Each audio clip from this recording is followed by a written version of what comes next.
If you have an irregular income, you know how frustrating it can be trying to budget. Today, I'm giving you 4 tips that you can use when paid irregularly so that you can finally find some consistency and rock your finances.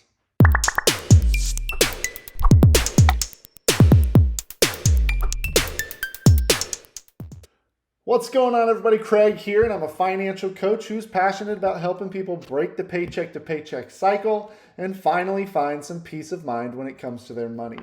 Now, if you are on an irregular income, whether maybe you own your own business and it just depends on how much you make, or you work hourly or are commission based, whatever it might be, irregular incomes are kind of a pain in the butt when it comes to budgeting. That's the fact of the matter. So sitting down and trying to plan ahead and trying to think, how am I going to cover my bills and all these things when you really just don't know how much money is going to come in is enough to make you want to quit. Just throw your hands up in the air and say, never mind, I'm not going to even do it. Well, I have 4 tips that you can implement, ways that you can find consistency, ways that you can plan ahead even if your income is irregular. Tip number 1 is to find your worst month. What I mean by this is when you're paid irregularly, we want to budget based on a worst case scenario. So look back to the past 6 months in your paychecks and what was the worst month you had. So if you work hourly, what is the month where you just had a really bad month? Maybe even go back and see if there was a month where you had a sick kid or had to take a few days off because you were sick or something. And base it off of that number. So if you make a range from $4,000 to $5,000 per month, then I would budget on that $4,000 end. Because the thing is, it's always better to under budget than over budget. If you make more than 4,000, make more than you planned on, hey, I can always find a way to spend extra money. What we can't do is if we plan to spend 4,000, we give every dollar an assignment, and then we only bring in 3,800. Well, then we're in trouble. So look for your worst month and base it on that. Number 2 is spend your money on paper first.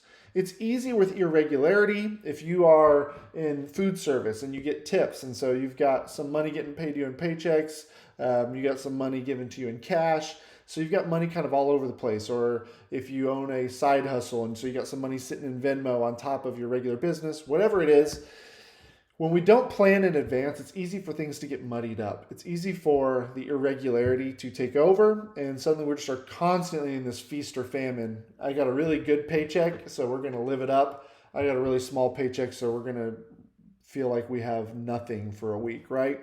So planning in advance is going to help you. So you're going to take that worst case scenario number, we're going to plug it into the month. So 4,000 was your worst case, you're going to put that in there, and we're going to go down that line, and we're going to say, okay, well, we'll cover our bills, X, Y, and Z, we need to pay for this, this, and this, and you'll make it go as far as you can. And when it's out, it's out. It's spent on paper so that before it hits your account, it's there. So keep that in mind. So we're going to look for our worst case month, and then we're going to spend it on paper first. Now, number 3 is talking about what to do when you have those good months. What if you make more than you planned? Well, that's when you can continue to go down that line, and we're going to put it toward the things that didn't get funded. So if you have fun things you're wanting to do, we can go ahead and put money toward those. If you were able to make all your ends meet, and really the goal should be to fund your budget, a livable budget based on your worst case scenario income. So that $4,000, if you can't live under $4,000, and that means this job may not be paying you enough, or you may not be making enough at this job, it might be time to find a different income source. So anything over that 4,000 is gravy on the biscuit. Now, what I would recommend here is we're going to put that towards your goals. So if you're paying off debt or budgeting on 4,000, you made 4,500, great. $500 goes right on that snowball. If you're building up your emergency fund, you get it. You put it towards the emergency fund. So anything, number 3 is the gravy on the biscuit. Anything over that worst case scenario is yours to purposefully, that's the key. This is not just go blow it unless you purposefully say, I want to go blow all this money on something. Not the best financial advice, but it's your money. You get to decide. But purposely put it towards something. Like I said, debt or savings is the best. Finally, number 4 is periodically adjust. So your worst case scenario might slowly increase.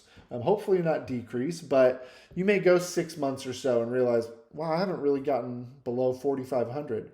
So make that your new baseline, because that way you can be more, again, spending money on paper before it's actually hitting our accounts.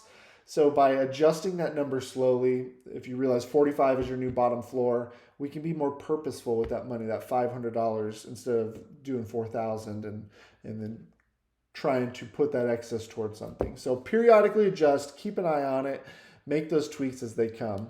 All right, guys, I know irregular income is a headache. What did I miss? What are some frustrations you have? If you're paid irregularly, meaning your paychecks are different, what would you like to know? Or what are some of your frustrations? Or what are some tips that you have? Be sure to drop those in the comments box below. Thanks for joining me. I will see you next week. Be sure to subscribe, hit that like button. You guys take care. I'll see you soon.